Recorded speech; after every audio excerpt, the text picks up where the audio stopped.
مریض بڑا بے چین ہے، انہوں نے بھی قل ہو اللہ پڑھ کے پھونک مارا، مریض کو پلایا تو ٹھیک ہو گیا۔ انہوں نے کہا حضرت اس کی وجہ کیا ہے؟ قاری صاحب نے بھی، جو بہت اعلیٰ قسم کا قاری ہے، اس نے بھی قل ہو اللہ پڑھ کے پھونک مارا ہے، آپ نے بھی قل ہو اللہ پڑھ کے پھونک مارا ہے، اس کے دم میں اثر نہیں ہوا، آپ کے دم میں اثر ہو گیا ہے، فرق کیا ہے؟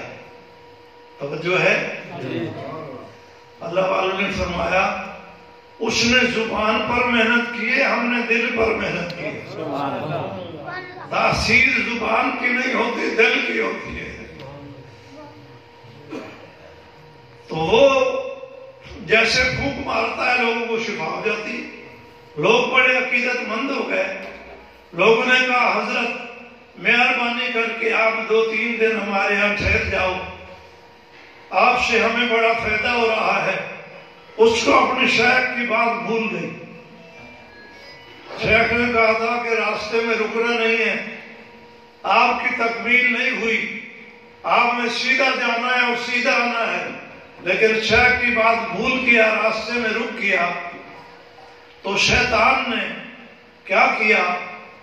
روزانہ ایک پھگوڑا جو روشنیوں والا اور عطر والا، خوشبو والا، اس کے سامنے آ کے بیٹھ جاتا اور وہ کہتے ہیں کہ اس کے اندر بیٹھ جاؤ، پھگوڑا اڑتا اور فضا کے اندر سیر کرا کے پھر یہاں چھوڑ جاتا۔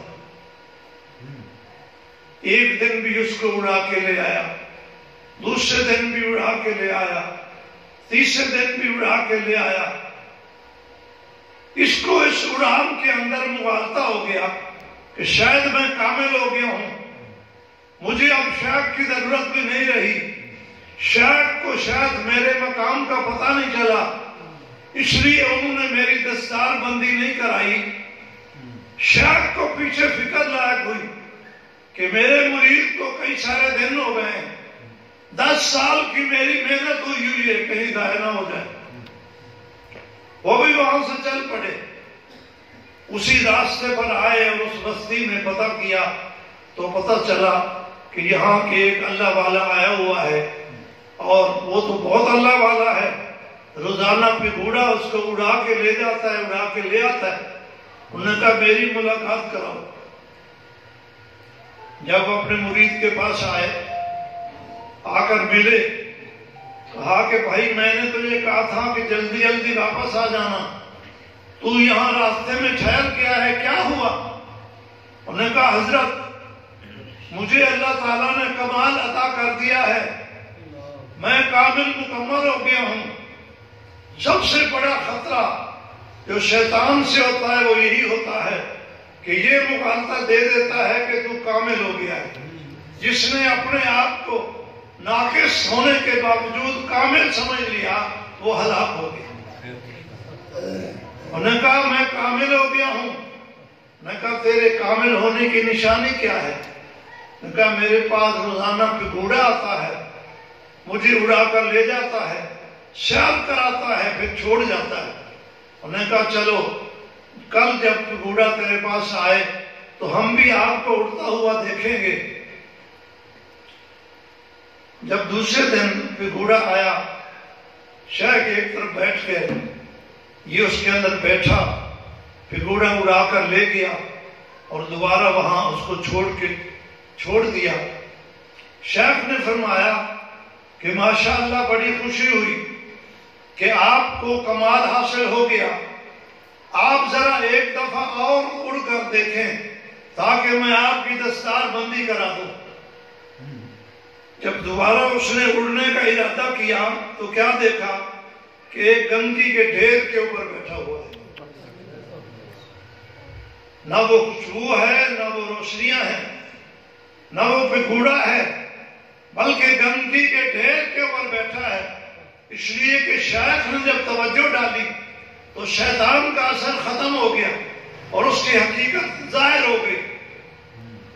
تو پھر رونے لگ گیا، شیخ کے پاؤں میں گرا، معافی مانگی کہ شیخ میں بھول گیا، میں تو شیطان کے پھندے میں پھنس گیا تھا، میں معافی مانگتا ہوں۔ پھر مجھے اللہ سکھاؤ۔ شیخ اس کو واپس لے گئے، کہا 10 سال تو نے لگائے ہیں، پھر الف سے شروع کرنا پڑے گا۔ 10 سال کی محنت تو ضائع کر دی تم نے، دوبارہ الف سے شروع کر کے پھر چلنا پڑے گا، پھر لمبا سفر کرنا پڑے گا۔ اس لیے میں نے عرض کیا کہ شیخ کے ہاتھ پر بیعت کرنے کے بعد اطلاع اور اتباع ضروری ہے۔ تو اس سالک کو کتنی چیزیں کی ضرورت تھی؟ 3 چیزیں۔ سب سے پہلے رہبر کی ضرورت ہے، دوسرے نمبر کے اوپر ذکر کی ضرورت ہے، صرف ذکر بھی نہیں، کثرت ذکر کی ضرورت ہے کہ جو شیخ ہدایت دے کہ اتنے 1000 ذکر کرنا ہے، اتنے لاکھ ذکر کرنا ہے، ذکر کرتے کرتے انشاءاللہ ایک دن ایسا مقام آ جائے گا کہ یہ جنت کے راستے پہ چلتا چلتا کامیاب ہو جائے۔ ہمارے جتنے بھی مشائخ اس راستے میں کامیاب ہوئے ہیں وہ اسی ذکر والے راستے سے کامیاب ہوئے ہیں۔ حضرت لاہوری رحمت اللہ علیہ روزانہ 1.5 لاکھ دفعہ ذکر کرتے تھے۔ حضرت گنگوہی مولانا رشید احمد گنگوہی رحمت اللہ علیہ سے بڑھاپے میں آخر عمر میں کسی نے پوچھا کہ حضرت کتنا ذکر ہو جاتا ہے؟ فرمایا بھائی اب تو میں بوڑھا ہو گیا ہوں، ذکر تو جوانی میں ہم کرتے تھے جب ہمت ہوتی تھی ذکر کرنے کی، آج کا تو ذکر کی ہمت بھی نہیں ہے، صرف روزانہ لفظ اللہ کا 1.25 لاکھ دفعہ ورد کر لیتا ہوں۔ 1.25 لاکھ دفعہ اللہ اللہ کر رہے ہیں اور پھر اس کو بھی قلیل سمجھ رہے ہیں کہ میں ذکر نہیں کر سکتا۔ تو جتنے لوگوں نے بھی اس راستے کو طے کیا وہ کثرت ذکر سے طے کیا۔ اور تیسری چیز ہے گناہوں سے پرہیز۔ یہ گناہ ایسی بلا ہے کہ یہ راستے میں جاتے ہوئے سالک کے سامنے پل باندھ دیتا ہے، آگے ایک گویا کے پہاڑ رکھ دیتا ہے، اس راستے پہ چلتا ہوا رک جاتا ہے۔ اگر یہ اس راستے پہ چلنا چاہتا ہے تو گناہوں سے پرہیز کرے گا۔ اگر یہ ان تین چیزوں کو اپنا لیتا ہے، سب سے پہلے رہبر پکڑ لیتا ہے، دوسرے نمبر پر ذکر کی کثرت کرتا ہے، تیسرے نمبر پر گناہوں سے پرہیز کرتا ہے، تو یہ سیدھا سلوک والے راستے پہ چل رہا ہے۔ انشاءاللہ ایک دن جنت میں پہنچے گا۔ اس لیے مرنے کی دیر ہے، جنت میں پہنچنے کی دیر نہیں ہے۔ اللہ تعالی ہمیں سلوک والے راستے پر چلنے کی توفیق عطا فرمائے۔ شیخ تلاش کرو، اگر کوئی شیخ سچا مل جائے تو اس کے ہاتھ میں ہاتھ دو اور پھر اس کے ساتھ چمٹ جاؤ اور اس کی مان کے چلتے رہو۔ انشاءاللہ دنیا میں بھی سرخرو ہو جاؤ گے، آخرت میں بھی سرخرو ہو جاؤ گے۔ میں مبارکباد دیتا ہوں ان بچوں کو جن بچوں نے ابھی دستار بندی لینی ہے اور قرآن پاک کا حفظ ان کو اللہ نے نصیب کیا ہے۔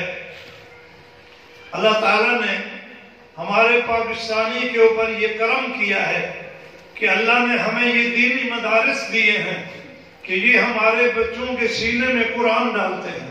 کہو الحمدللہ۔ اپنے بچوں کو قرآن پڑھاؤ۔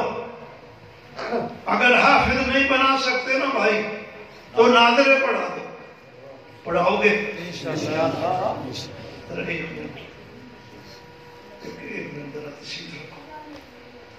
اگر حافظ نہیں بنا سکتے تو اپنے بچوں کو ناظرے پڑھا دو۔ انشاءاللہ اگر آپ اپنے بچوں کو قرآن ناظرہ بھی پڑھا دیں گے تو قاری صاحب اس کو سورت فاتحہ یاد کرا دیں گے، سورت قل ہو اللہ یاد کرا دیں گے، انا اعطینا یاد کرا دیں گے، تو انشاءاللہ ایصال ثواب کے قابل ہو جائیں گے، نماز پڑھنے کے قابل ہو جائیں گے۔ اور یہ جو سورت فاتحہ ہے اللہ نے اس میں ہر بیماری کی شفا رکھی ہے۔ ایک واقعہ مجھے یاد آ رہا ہے، وعدے کے مطابق تو ہمارا ٹائم 2:15 ہو گیا ہے، اگر آپ 2-3 منٹ اور اجازت دیں تو میں واقعہ سنا دوں. جزاکم اللہ. آپ تو سارے قرآن کے عاشق بیٹھے ہیں. جو قرآن کے عاشق ہیں سیدھا ہاتھ کھڑا کرو, ٹیڑھا نہ ہو. سارے عاشق ہیں. جزاکم اللہ. تو میری اپیل آپ سے ہے کہ اپنے بچوں کو قرآن ضرور پڑھائیں. یورپ کے اندر ہمارے نوجوان یہاں سے عصری تعلیم حاصل کرنے کے لیے جاتے ہیں, اور یہاں سے جاتا وہی ہے جو ذہین ہوتا ہے بچہ. جب یورپ میں جاتے ہیں تو یورپ والوں کی نظر ہوتی ہے کہ یہ پاکستان کے ذہین بچے آئے ہیں, ان کو قابو کرو. ایک یہاں سے بچہ گیا جس کو اللہ تعالیٰ نے قرآن کی دولت میں نصیب کی تھی. بچپن میں کسی مسجد میں اس نے کسی قاری صاحب سے صحیح قرآن سیکھ لیا تھا. وہاں کے کالج کے پرنسپل نے دیکھا کہ یہ بڑا ذہین بچہ پاکستان سے آیا ہے. اس نے کہا بیٹے آپ کو ہاسٹل میں رہنے میں تکلیف ہوتی ہے, آپ ذرا ہمارے گھر رہ لیا کریں. مقصد کیا تھا کہ اس کو مانوس کریں اور اپنے طریقے پہ چلائیں. انہوں نے کہا کوئی بات نہیں استاد محترم, میں آپ کے گھر رہنے لگ جاتا ہوں. جب گھر رہنے لگ گیا تو اس کو مانوس کرتے جا رہے تھے. ایک دن اچانک اس پرنسپل کی گھر والی کو پیٹ میں تکلیف شروع ہو گئی. ایک ڈاکٹر کی طرف گئے, دوسرے کی طرف گئے. وہاں سہولتیں بھی یورپ میں بہت ہیں, لیکن کسی ٹیکے سے, کسی دوائی سے, کسی چیز سے آرام نہیں آیا. بہت بے قرار تھے. یہ ان کا بیٹا بنا ہوا تھا. انہوں نے کہا اگر کہو اجازت دو تو میں علاج کر دوں. انہوں نے کہا آپ ڈاکٹر ہیں؟ میں کہا نہیں ڈاکٹر نہیں ہوں, لیکن مجھے اس تکلیف کا ایک نسخہ معلوم ہے. میں اگر وہ نسخہ استعمال کروں گا تو اس کے پیٹ کا درد آرام آ جائے گا. انہوں نے کہا ہمیں تو شفا چاہیے. انہوں نے کہا پانی کا گلاس لے کے آؤ. پانی کا گلاس لے کر آیا. اس نے اس کے اندر سورۃ فاتحہ کو پڑھ کے پھونک ماری. کاش کو پلا دو. یہ جو یورپ والے لوگ ہیں نا, یہ وشواسی بڑے ہوتے ہیں. ان کو تھوڑا سا وشواس ہوا کہ یہ پھونک مارنے کا کیا معنی ہے. شاید اس نے کوئی اپنے منہ میں دوائی نہ رکھی ہوئی ہو, جو دوائی اس نے ڈالی ہے اور ہمیں پھونک کا بہانہ بنا کر پانی دے رہا ہے. انہوں نے آدھا پانی پلا دیا اور آدھا لیبارٹری میں بھیج دیا کہ لیبارٹری میں چیک کیا جائے کہ یہ کون سی دوائی ہے جس سے پیٹ میں آرام آ گیا ہے. لیبارٹری والوں نے واپس رپورٹ بھیجی. انہوں نے کہا کہ اس میں دوائی تو کوئی نہیں, لیکن شفا کے جراثیم موجود ہیں. سبحان اللہ. نعرہ تکبیر. اس نوجوان سے پوچھا کہ تو نے جو پھونک مارا ہے, یہ لیبارٹری کی رپورٹ ہے کہ اس میں شفا کے جراثیم ہیں, یہ کیسی پھونک ماری ہے؟ تیرے پھونک میں شفا کے جراثیم کہاں سے ہے؟ اس نے کہا میں ایک کلام پڑھا ہوا ہوں جو ہمارے نبی پہ اترا ہے. اس میں ایک سورت ہے فاتحہ, اس میں اللہ نے شفا رکھی ہے. اگر ہم اس کو پڑھ کے پھونک مارتے ہیں تو شفا ہو جاتی ہے.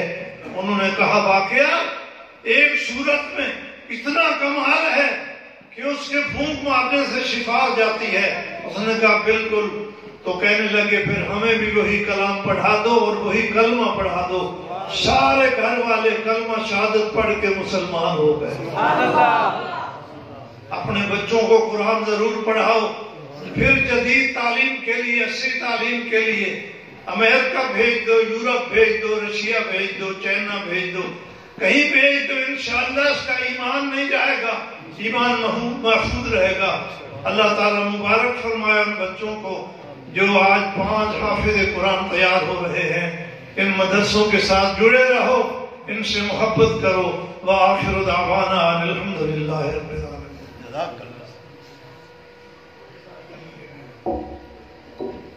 شریف لائیں حافظ محمد خبیب ول محمد رمضان